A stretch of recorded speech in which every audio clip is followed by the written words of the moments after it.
Hey everybody. Today we're going to look at questions 7, 8, and 9 of paper 1 as we continue the series answering all the questions in paper 1. So what do the questions 7, 8, and 9 cover in paper 1 of our final matric exams? Well, they first cover first principles, and then they look at derivatives, calculus, cubic functions, and optimizing functions. So all of these exam questions come from the department's November 2022 paper 1 exam, which you can download off their website. So question 7. This one says, determine f prime x from first principles if f of x is equal to x squared plus x. So when we see first principles, we know that we need to use the first principles formula. And the first principles formula states that we have f prime x is equal to f of x plus h minus f of x all over h. And we know that h tends to 0. So we can see that we have f of x, that's one here, and that just slots in here. We don't have f of x plus h, and so we'll just do a quick, easy substitution just to help ourselves out here. And so we'll have f of x plus h is equal to x plus h all squared plus x plus h, right? That's x squared plus x. And we'll just simplify this very quickly here. So we'll have x squared plus h squared. Okay, so we'll square this one, square that one, and then we use the McDonald's rule, which is this one times 2. And so we'll have 2xh plus x plus h. And now what we'll do is we'll substitute this and the original f of x into our first principles equation. And so what we'll have is f prime x is equal to, and then we'll have this long one, so it'll be x squared plus h squared plus 2xh plus x plus h minus, and then we'll have on here. So I'm going to multiply the minus in just to save space here. So we'll have x squared minus x all over h, and h tends to 0. All right. So we can see that there are some algebraic expressions or terms here that cancel each other out. And so we'll cancel that one and that one because x squared minus x squared is 0. And we have x minus x is also 0. And you can see everything that's left now has an h in it. And so I'll take out those h's as a common factor. So we'll have h is a common factor. This becomes just h plus 2x, the h is a common factor, and h divided by h is 1 all over h. And then we'll cancel the h's out, and we're left with the h plus 2x plus 1. And now, because h tends to 0, we're going to actually put that into the equation. And because that tends to 0, that becomes 0. And so what we'll have left is 2x plus 1. So f prime x is equal to 2x plus 1. And now we already know from our short derivative rules that we can go back and check. And so if we look at our original expression, we have 2 in the front becomes 2x. 2 minus 1 is just x. So that's just 2x. We have a 1 in front of the x, so that's plus 1.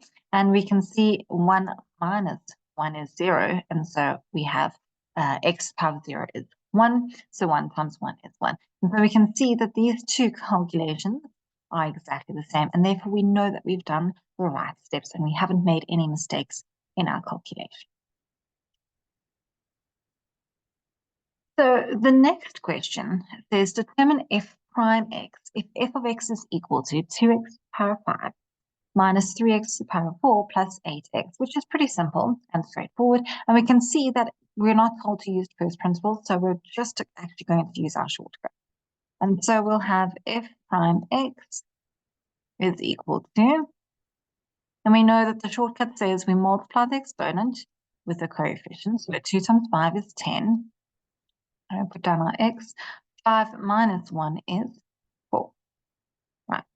Then we have 4 times 3 is 12. X. 4 minus 1 is 3. Here we have a 1 at the back. We'll have 1 times 8 is 8. And 1 minus 1 is 0. Anything to power 0 is 1. So it just leaves us with a constant of 8.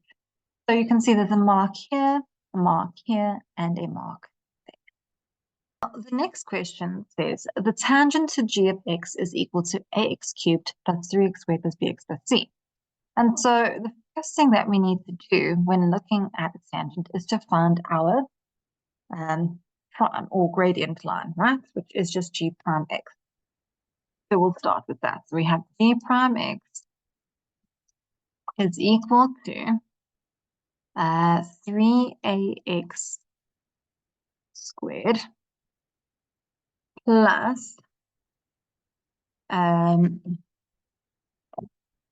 6x plus b. And then, of course, the c is a constant, and so that basically disappears when you derive. Okay. Now, because we're told that it's concave up, we need to then find the second derivative. So we'll do that next. So there's a mark there. And the second derivative is just deriving the first derivative. So 2 times 3 is 6. I'm in a little no. This here should be a x squared. There we go. So this becomes 6ax plus 6. All right. Now, when something is concave, we know that it is either greater than or less than 0. So when it's concave up, we know that this is greater than 0. But we have this weird little a thing here, and we need to solve for that. So we know that at this turning point, it's equal to 0, and we've got the point is minus 1. And so we'll substitute minus 1 into our x value here. All right, and so we'll have minus 6a is equal to minus 6. I've just taken the 6 to the side, and then that's minus 1 times 6a becomes minus 6a. And we divide both sides by -1, and so what we'll have is just we'll divide both sides by -6, and so we'll have just 1. And now, give concave up, we know that g prime, or the second derivative of x, must be greater than 0. And we'll substitute the 1 back into this here. And so we'll just have 1. So it's just become 6x plus 6 is greater than 0. And we'll solve now for this 1. So we'll take the 6 to the other side. So we'll have 6x is greater than -6. And we'll divide both sides by 6. And so we'll have x is greater than -1. And so it's quite a long way of actually just asking you for the second derivative, but it's also looking at the theory. So your marks would be 1 for this one, 1 for finding the second derivative, 1 for finding a, and then 1 for completing the story and getting to the fact that x is greater than -1. We have the graph of y is equal to the derivative of f is equal to mx squared plus nx plus k, and it's given below as a bracket. All right. So this tells us that this comes from a cubic graph, and this is the gradient of that cubic graph, right? The graph passes through the points P, which is -1 and 3, Q, which is 1 and 0, and R, which is 0 and 1. So we can see these are our two x-intercepts and our y-intercept, which is R. Now, the first question asks us, determine the values of m, n, and k. And so we can see from the r value that our k is going to be equal to 1. So immediately we can see that because it's our y-intercept. So we can put that in. Now, the next two values that we need is m and n. Okay. So we'll have, sorry, I'm just rewriting that. All right. So what we've got and what we'll do is we'll substitute in our p and our Q values. I'm just going to divide my page in half and try and write as neatly as possible. And so if I substitute in P, which is -1/3 and 0, yeah, so much for me writing neatly. Okay, and so if we substitute that into our original equation, we'll have 0 is equal to m times -1/3 squared plus n times -1/3 plus 1 for k. And we'll just simplify that quickly. So we'll have 0 is equal to 1/9 of an m minus 1/3 n plus 1. All right, and we'll substitute in q as well. So q we had was just 1 and 0. So that's quite a nice non-fractiony one to do. So we'll have 0 is equal to m times 1 squared plus n times 1 plus 1. And so we'll have 0 is equal to m plus n plus 1. And we'll just get m by itself just to make things easier. And so we'll have minus n minus 1 is equal to m. Now we'll label these equations. This is equation 1 and this one as equation 2. And what we'll do is substitute equation 2 into equation 1. So solving simultaneously. And we'll do that. So what I'm going to do now is I'll have 1/9, and then in the place of m, I'm going to fill in minus n minus 1, right? And then I have minus 1/3 n plus 1 is equal to 0. Okay, so and now I'm going to solve for n. So I've got -1/9 of n minus 1/9 minus 1/3 n plus 1 is equal to 0. And if I simplify this, I'm going to take my n's to the other side to make them a positive. So those two there. If I put this into the calculator, it just gives me -4/9. And now take it to the other side, it becomes positive. So 4/9 n, right? Then on my whole numbers, I've got -1/9 plus 1. So that just leaves me with 8/9. Now we can multiply both sides by 9 to get rid of the fractions. What you do to one side, you must do to the other. So we'll have 8 is equal to 4n. And I can divide both sides by 4. And so I'll have n is equal to 2. Right. So now that we have n, we can find m quite easily. So m is equal to -2 minus 1. M is equal to -3. We have found all of our values.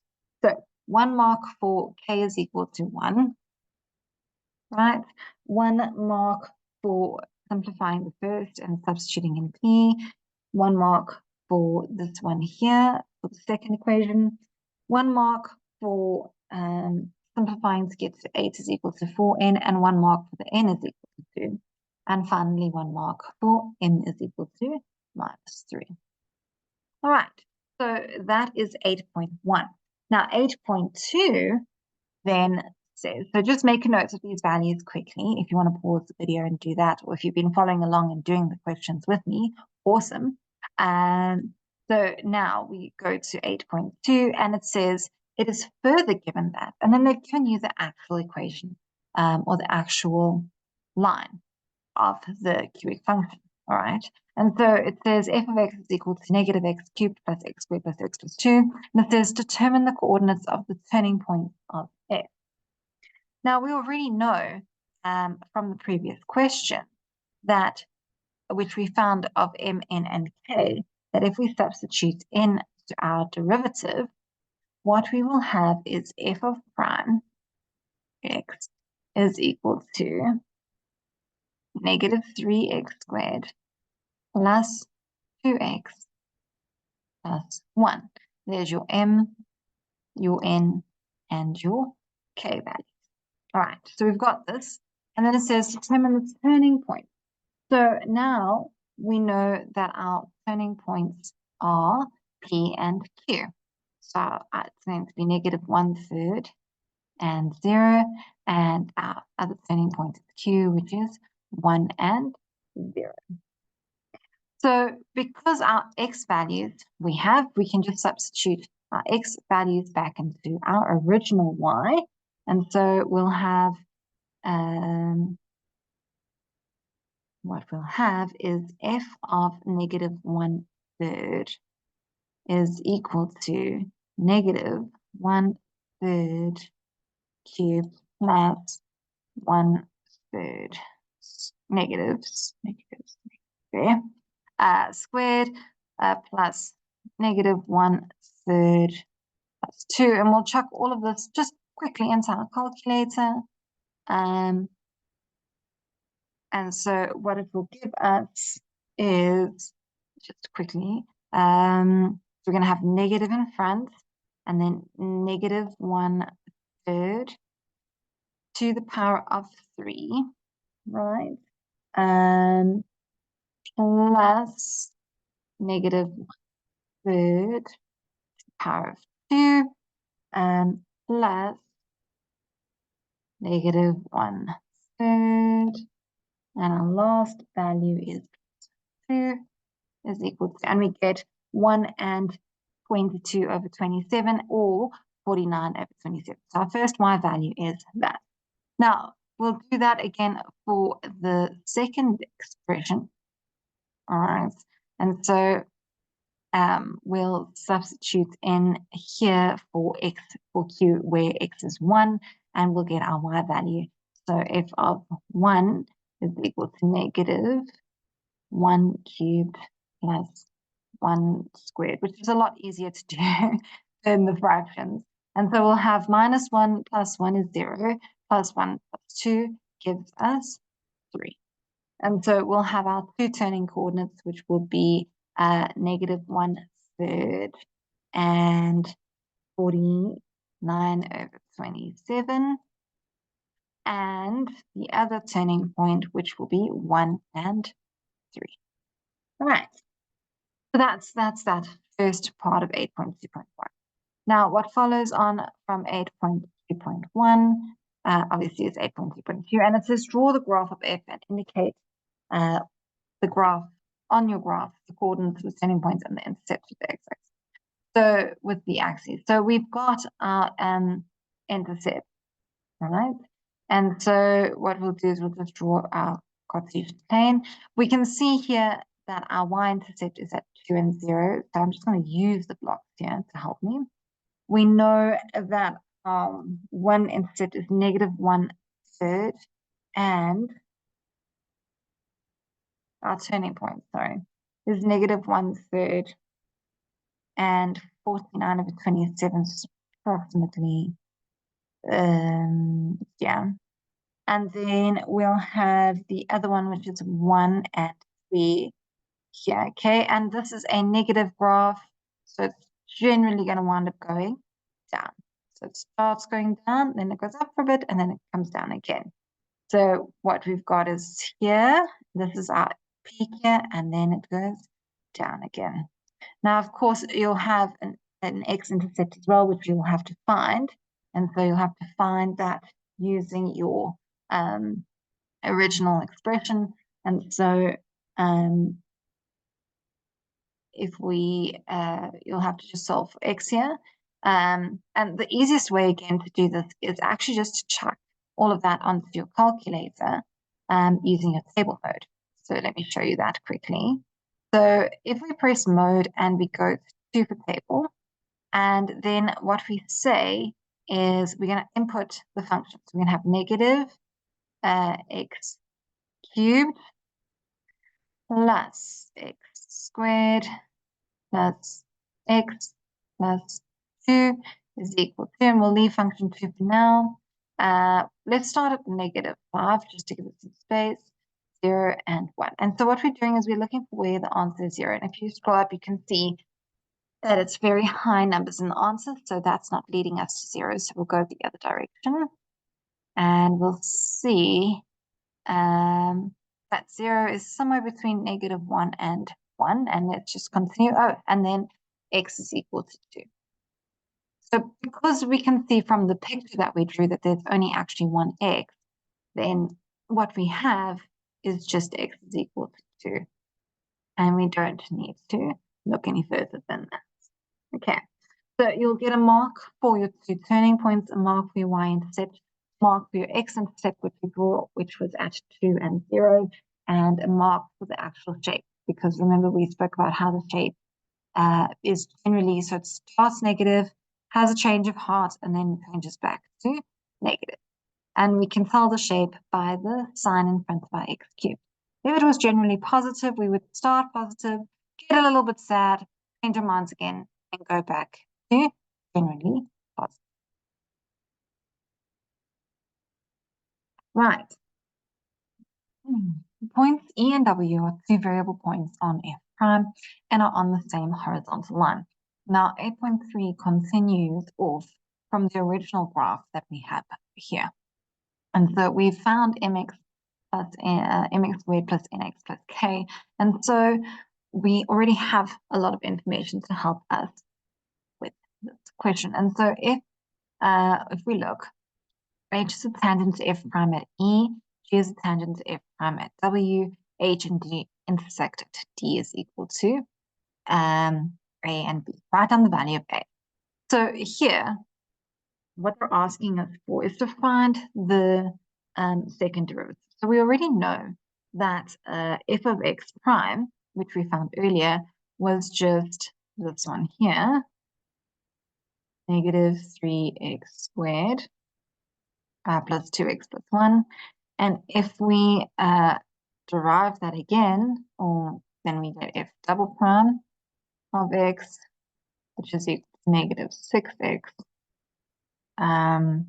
plus 2, and we make that equal to 0, because essentially where these two tangents intersect is at the concave point, right? And so we'll solve for x, because that's actually our a, and we'll get a is equal to 1/3. Okay, so the value of a is 1/3. Then it says determine the values of b, which is your y value, for which h and g will no longer be tangents to f prime. If we put the value of a into our gradient equation, so f prime x, and we substitute in a third, and we have negative 3 times a third squared plus 2 times a third plus 1, and we'll calculate that, and it will give us 4/3. Then any values where b is greater, sorry, any values where b is less than,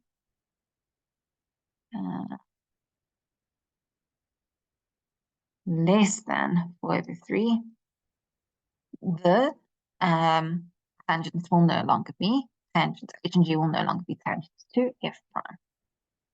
All right. Now, our final question is question 9. So we'll go through that now. So question 9 says we're given f of x is equal to x squared. And then it says determine the minimum distance. Okay, so minimum distance is already a hint to find the derivative and make it equal to 0 in the points 10 and 2 and a point on f. Okay, so we know distance is x1 minus x2, the square root of x1 minus x2 squared plus y1 minus y2 squared. And so we need to have a y and an x. Okay, so we have points on f, which will just be x and y. And we have this secondary point. And so when we do a distance equation, we'll have squared x minus 10 squared plus y minus 2 squared. All right, and we'll simplify here. And because we know y is actually x squared, we'll substitute that in. So we'll have x squared plus 100. And then remember the Mickey D's rule, so the McDonald's rule. So it's going to be x times minus 10 times 2 is minus 20x. And then we'll do the same here, where we'll have y squared plus 4, and then multiply. So y times minus 2 is minus 2y times 2 is minus 4y. And then we'll substitute our y is equal to x squared in here. And so what we'll have now is x squared minus 20x plus 100 plus x power of 4, because x squared is 4, plus 4 minus 4x squared, and that's all under a square root. All right, and then if we simply put these into the correct place, we'll have x to the 4 minus 3x squared, because those two are like terms, minus 20x, and then these two are like terms, so plus 104 square root. Here we go.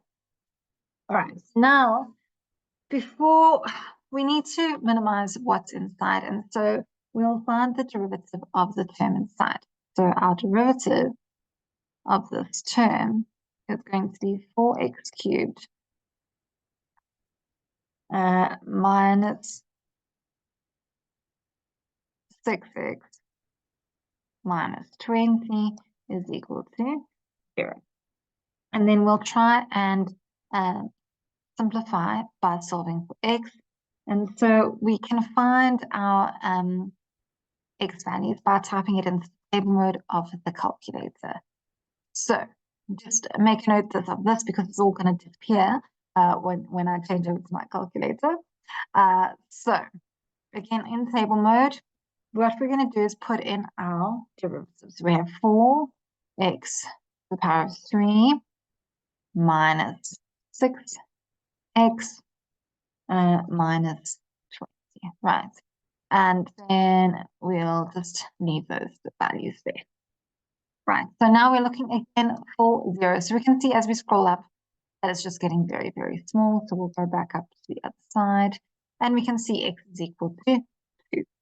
So now let's go back to where we were working and we'll start right from here. So we found that it was 4x cubed minus 6x minus 20 is equal to 0. Right, and so now we know that x is equal to 2, so we have x minus 2 is a factor, and now we're looking for the other factor. So what times x will give us 4x cubed, and that would give us 4x squared. Then we have something in the middle, which we haven't figured out yet, so we'll call it kx. And then what times minus 2 will give us minus 20, and we can see that that is 10 is equal to 0. All right, so now I like to use the smiley face rule. So I make a nose and I make a mouth here. And so we just multiply these. So we've got kx squared minus 8x squared. And we're looking for where it's equal to x squared. And you can see in the expression or the equation that we've got, there's actually no x squared. So it's actually going to be 0. So we'll have kx squared is equal to 8x squared. And so k, because we divide both sides by x squared, is actually 8. And we can substitute this back into our equation. And so what we'll have is x minus 2, 4x squared plus 8x plus 10 is equal to 0. And then we can see that this here, if we plug it into our equation, our algebraic equation, which says x is equal to negative b plus or minus the square root of b squared minus 4ac up to a, it would give us no solution. Right, so the only solution here is x is equal to 2.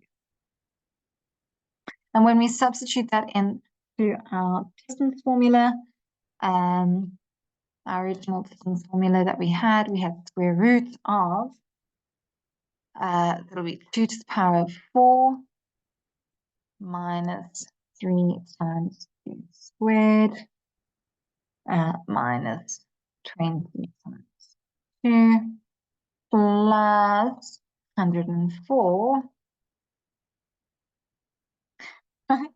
is equal to the square root of 68, which is approximately 2 square root 17, which is approximately 8, 2, 5.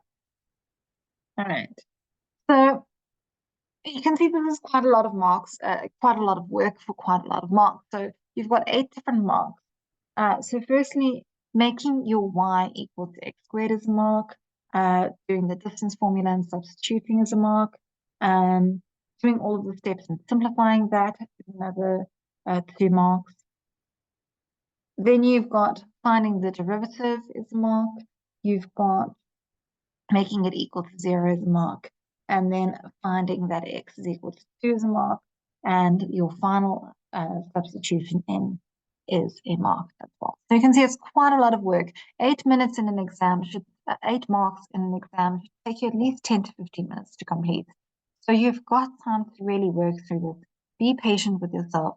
Work through it step by step. Break down the problem into smaller problems and then solve each small problem first.